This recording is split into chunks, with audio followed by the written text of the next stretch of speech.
Good day everyone, and welcome to MTEC 102 in this final period. For today, we will be discussing about the sextant altitude by sun and planet together with my team, Decadet Larra, Justine Cogtas, Decadet Lynn Geonzon, and me, Decadet Cecilieto Gasalatan Jr. So let us start. First is position fixing by marine sextant and sun. So in celestial navigation can be used in daytime and nighttime depending on the celestial reference of the navigator.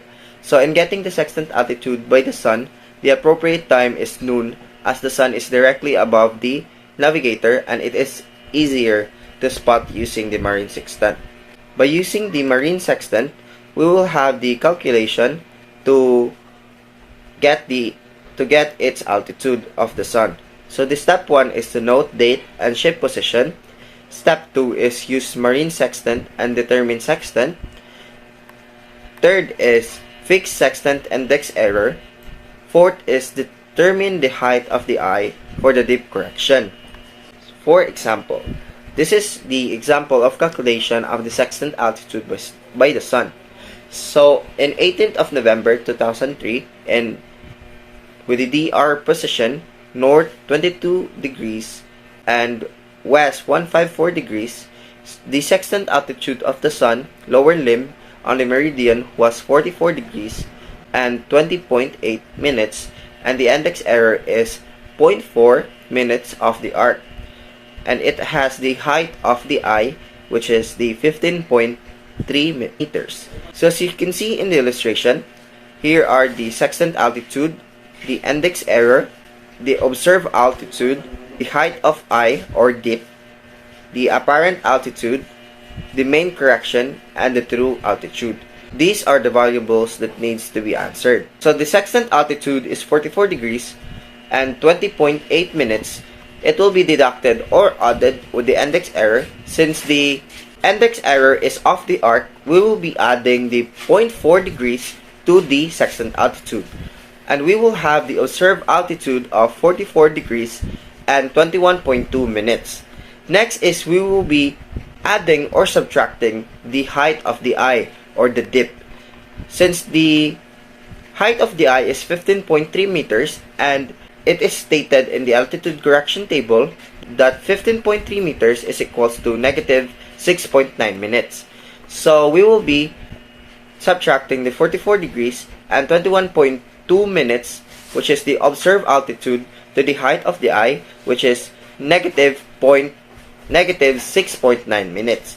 So the apparent altitude will be 44 degrees and 14.3 minutes. For the continuation of the solving or the calculation of the sextant altitude will be presented by Decadet Larra Justine Cogtas.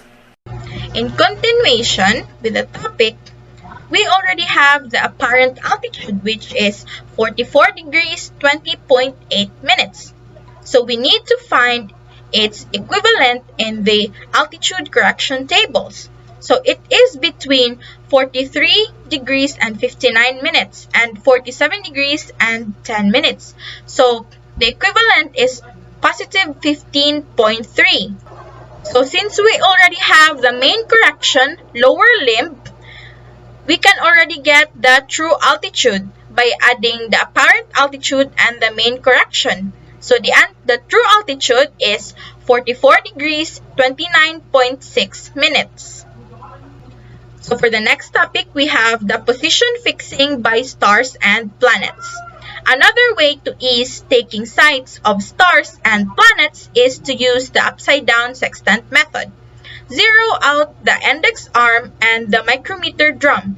Flip the sextant upside down and look through the sextant telescope at the star or planet we want to shoot. Then, we release the index arm and bring the horizon up into our field of view.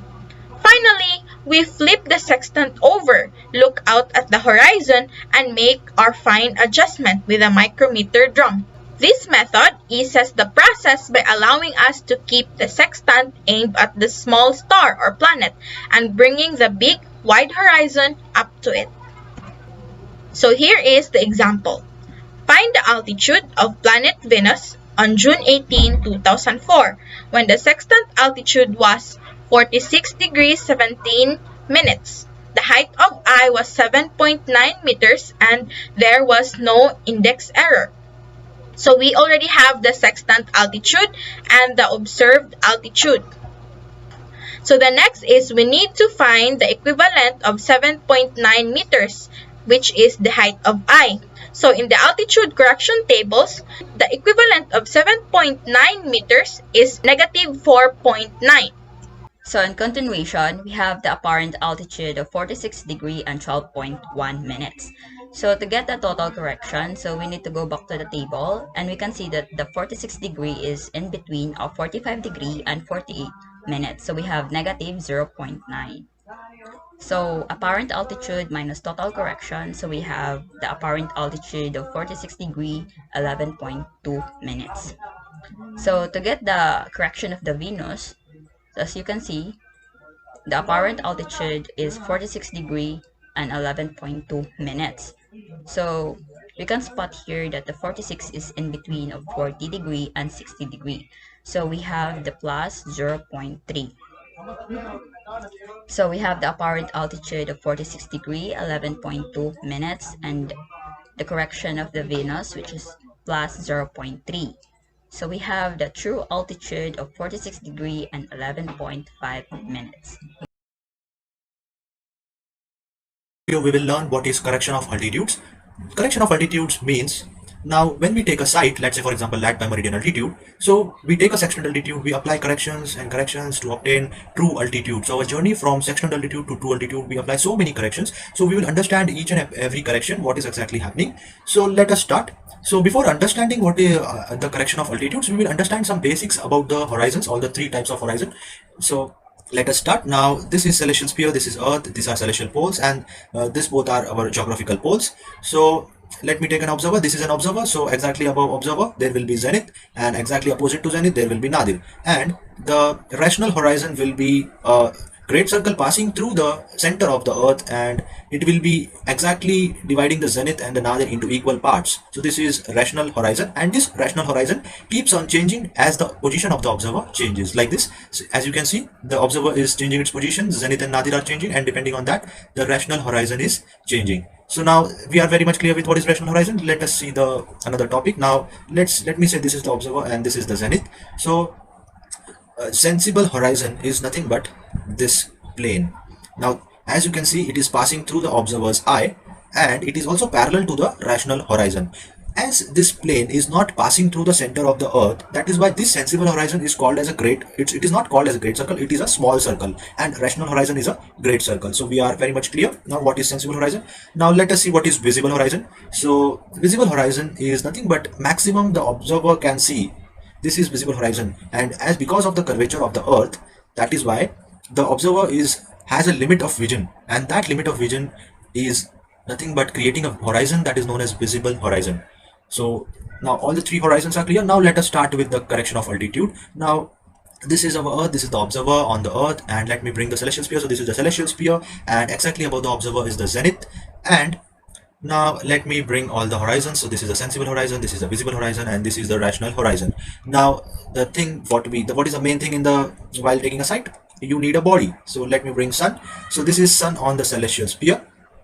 Now our main thing is to measure the altitude. So when we measure a sun's altitude, what we do is, as you can see here, sextant altitude, we apply correction and we get our observed altitude. So basically either we take a upper limb of the sun, upper limb or upper edge, you can say upper limb, or you can take the lower limb of the sun while measuring the altitude. So most of the time we use lower limb because it's quite easy as compared to a upper limb. So basically we are measuring an angle.